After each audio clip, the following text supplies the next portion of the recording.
The Lord spoke to Moses, saying, The soul who will have sinned, and despising the Lord, will have denied to his neighbor the deposit which he had entrusted to his safekeeping, or who will have extorted anything by force, or who will have made a false accusation, or who will have found a lost thing and then also withheld it by swearing falsely, or who will have done any other of the many things by which men usually sin. Being convicted of the offense, he shall restore all that he wanted to obtain by fraud, the whole plus an additional fifth part, to the owner against whom he brought the damage. Then, on behalf of his sin, he shall offer an immaculate ram from the flock, and he shall give it to the priest, according to the estimation and measure of the offense.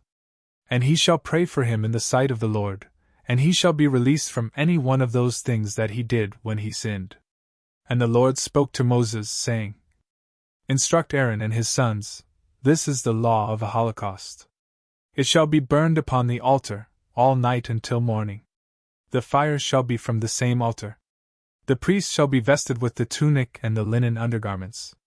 And he shall take up the ashes of that which the devouring fire has consumed, and placing them next to the altar, he shall strip off his former vestments, and being clothed with others, he shall carry them beyond the camp, and he shall cause them to be consumed, even to glowing embers, in a very clean place. But the fire on the altar shall burn always, for the priest shall nourish it by placing wood under it each day in the morning. And laying down the holocaust, he shall burn the fat of the peace offerings upon it. This is the perpetual fire which shall never fail upon the altar. This is the law of the sacrifice and the libations, which the sons of Aaron shall offer in the sight of the Lord, and before the altar. The priest shall take a handful of fine wheat flour, which has been sprinkled with oil, and all the frankincense, which has been placed upon the flour, and he shall burn it upon the altar as a memorial of most sweet odor to the Lord. And the remaining portion of the flour, Aaron shall eat with his sons, without leaven.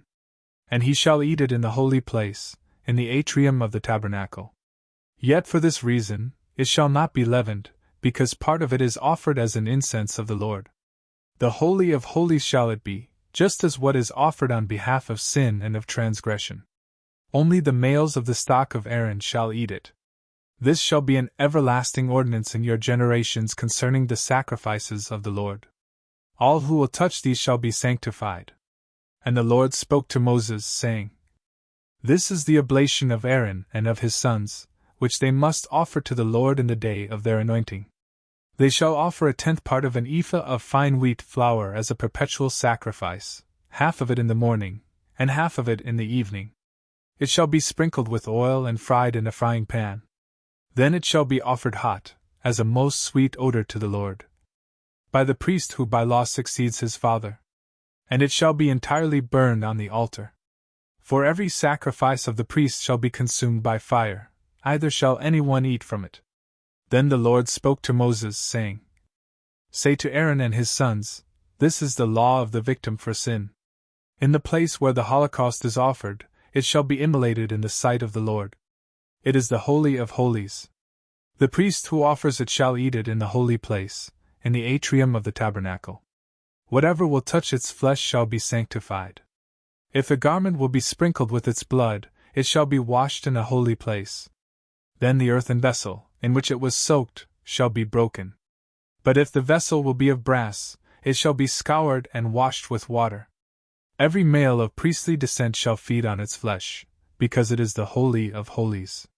For the victim that is slain for sin, whose blood is carried into the tabernacle of the testimony, for expiation in the sanctuary, shall not be eaten, but it shall be consumed by fire.